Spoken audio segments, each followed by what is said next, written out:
Hello friends, आज हम discuss करेंगे बीटा ब्लॉकर जो कि एक क्लास ऑफ मेडिकेशन है ब्लड प्रेशर को कंट्रोल करने के लिए। ये बीटा ब्लॉकर यूज होते हैं hypertension, angina, heart failure and arrhythmia जैसी कंडीशन को ट्रीट करने के लिए।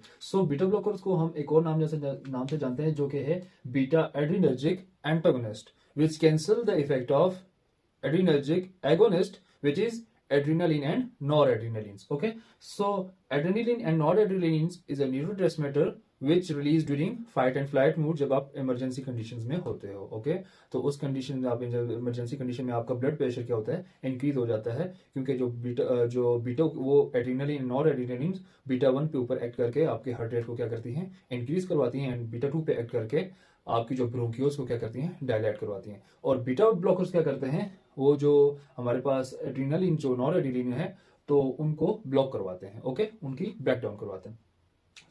बीटा ब्लॉकर को एक और नाम से जानते हैं हम, विच इज सिंपैथेटोलिटिक, मींस ये सिंपैथेटिक जो एक्टिविटी है उनको बैक डाउन करवाती है, इसीलिए बीटा ब्लॉकर्स को सिंपैथेटोलिटिक्स भी कहते हैं, क्योंकि सिंपैथेटिक नर्वस सिस्टम ऑन होता है जब हम फ्लाइट एंड फ्लाइट मोड में होते हैं। ओके, उसी टाइम पे हमारे पास न्यूरोट्रांसमीटर रिलीज होते हैं which is epinephrine and nor epinephrine. Okay, आइए फ्रेंड्स समझते हैं मैकेनिज्म्स कि कैसे आपकी बॉडी में ब्लड प्रेशर कंट्रोल होता है। लेट्स स्टार्ट कि कैसे मैकेनिज्म फॉलो होता है। देखें, जब आपने बीटा ब्लॉकर्स लिए, means when you take a beta blocker such as propranolol, metoprolol, atenolol and bisoprolol, जब आप ये बीटा ब्लॉकर्स लेते हैं तो कैसे आपकी बॉडी में ब्लड प्रेशर कंट्रोल होता है, चलिए आइए देखते हैं। देखें, जब आप बीटा ब्लॉकर्स लेंगे तो हार्ट के ऊपर जो बीटा रिसेप्टर्स होते हैं तो वो ब्लॉक करवा देंगे। बीटा रिसेप्टर्स वो क्या करेंगे, हार्ट के ऊपर बीटा 1 के ऊपर एक्ट करके ब्लॉक करा देंगे activation of beta 1 receptors on heart. कौन सी चीज, बीटा ब्लॉकर्स। ठीक है, तो वो एक्टिव नहीं होंगे। ठीक है, तो क्या होगा, हमारे पास कार्डिक आउटपुट क्या हो जाएगा, कम हो जाएगा, क्योंकि हार्ट बीट कम हो जाएगी तो हमारे आपके पास क्या आ जाएगा, कार्डिक आउटपुट कम आएगा।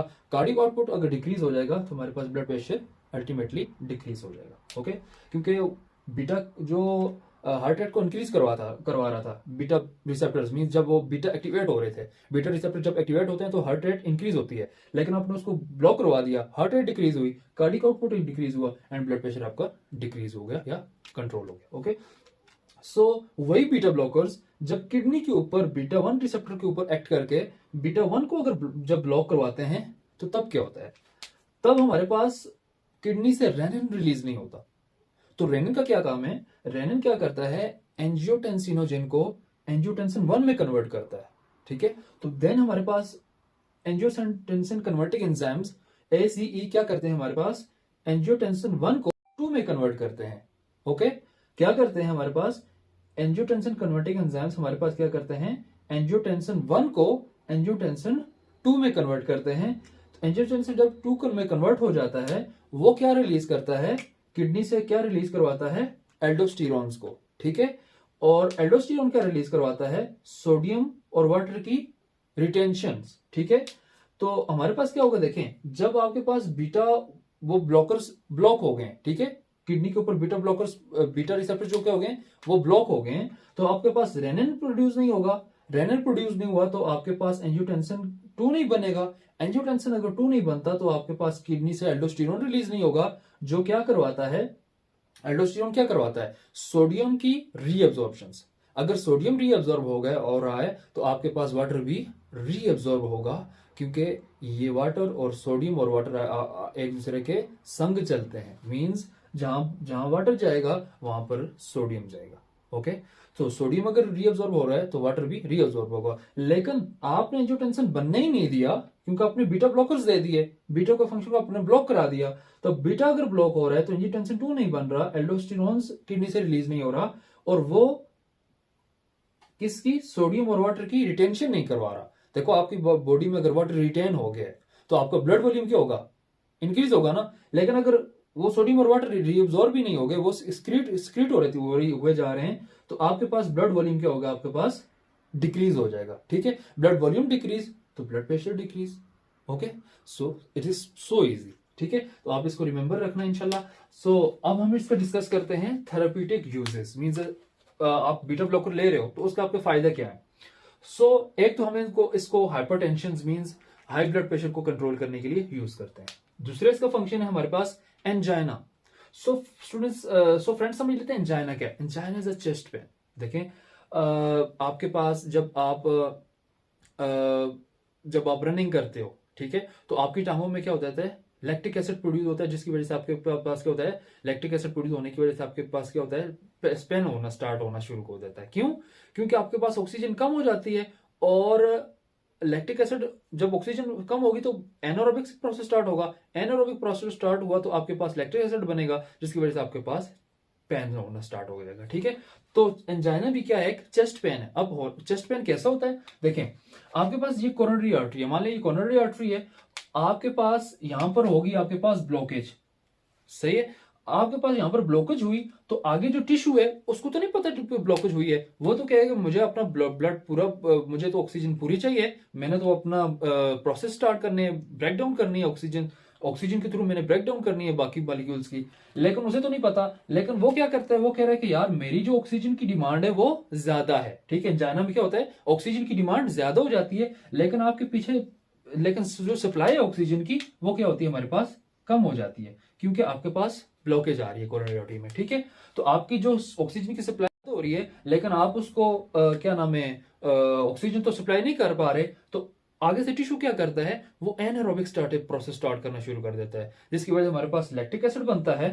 ठीक है, हमारे पास लैक्टिक एसिड बनता है, और वही लैक्टिक एसिड क्या करता है, चेस्ट पेन काज करवाता है। Okay student, okay friends, so this इसका यूजेस है हमारे पास हार्ट फेलियर में। मान ले एक हार्ट फेलियर की तरफ जा रहा है, हार्ट कंप्रोमाइज हो रहा है पेशेंट का। ठीक है, अब बॉडी को तो नहीं पता हार्ट कंप्रोमाइज है, बॉडी क्या करवाती है, बॉडी कहती है कि भाई आपने मेरी डिमांड है वो पूरी करनी है, और बॉडी क्या करवाती है, सिंपैथेटिक सिस्टम को ऑन करवा के, कंपनसेटरी मैकेनिज्म जो है वो उसके थ्रू वो क्या करती है, एड्रेनलिन को बीटा 1 पे और एक्ट करवा के हार्ट रेट को और ज्यादा करवा देती है कि भाई मेरी डिमांड पूरी करो, बेशक आपका हार्ट फेल है लेकिन मेरी डिमांड पूरी करो।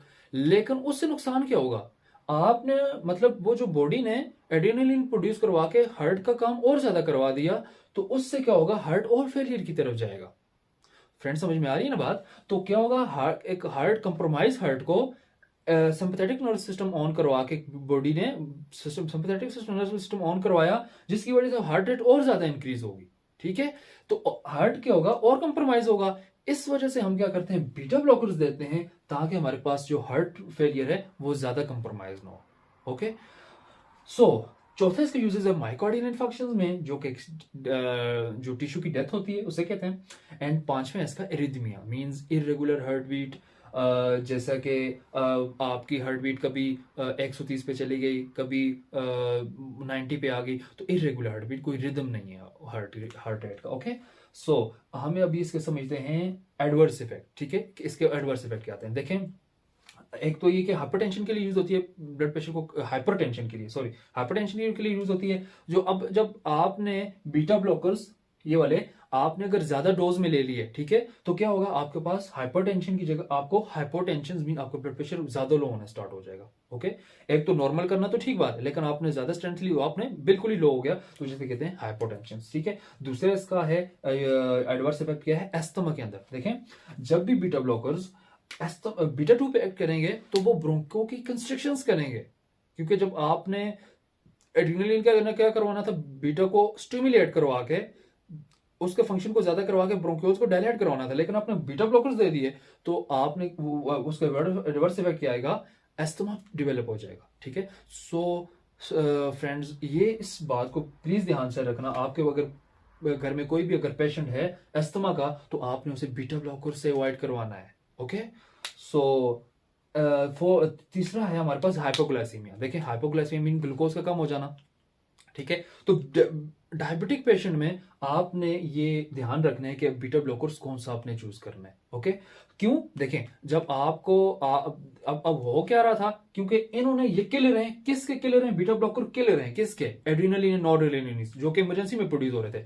इमरजेंसी में जो वो प्रोड्यूस होते हैं, तो वो लिवर से जाकर ग्लूकोज ज्यादा, और कहते हैं कि भाई अभी बॉडी को नीड है, इमरजेंसी है, तो आप बॉडी को नीड है तो आप ग्लूकोज रिलीज करवाओ, और ताकि ब्लड में शुगर मिले, ठीक है। लेकिन आपने वो उनको किल कर दिया, उनको बीटा ब्लॉक देकर वो उसको उनके फंक्शन को ब्लॉक कर दिया है, तो आपके पास अब क्या आएगा, क्योंकि जब आपके पास वो ग्लाइकोजन रिलीज होके वो आपके पास ब्लड शुगर आ रहा था, शुगर आ रहा था ब्लड में, लेकिन अब क्या होगा, अब नहीं आएगा, तो आपके पास क्या क्या होगा, हाइपोग्लाइसीमिया मींस आपका ग्लूकोजन क्या हो जाएगा, कम हो जाएगा, क्योंकि वो अब डिपॉजिट कराना शुरू कर देगा सेल्स के अंदर, ठीक है, जिसकी वजह से आपके पास ब्लड के अंदर जो शुगर लेवल क्या होगा, कम हो जाएगा। अब fourth one is adverse effect is sexual dysfunctions. देखें आपने, एडवर्स इफेक्ट क्यों आते हैं, जब डोज ज्यादा हो जाती है ना, ठीक है, तो जब आपने डोजेस की ज्यादा ले ली, तो आपको बिल्कुल आपका जो ब्लड फ्लो होगा पीनस की तरफ, जो उसकी जो ब्लड वेसल्स हैं वहां पर ब्लड फ्लो कम हो जाएगा, ठीक है, क्योंकि ब्लड प्रेशर को कम करने के लिए कह देते हैं ना, तो आपने डोज ज्यादा ले ली तो आपका ब्लड प्रेशर क्या हो जाएगा, कम होगा, ब्लड फ्लो वहां का किडनी जो पीनस का जो ब्लड वेसल्स है वहां के इर्द गिर्द कम होगा, तो आपके पास जो सेक्सुअल डिसफंक्शंस के भी एडवर्स इफेक्ट देखने को मिलते हैं। सो यहाँ तक था हमारे पास टॉपिक आज का। सो प्लीज़ फ्रेंड्स, आपको अगर ये वीडियोस हेल्पफुल लगी हो तो please support my channel and subscribe my channel also please. Thank you, Allah हाफिज़।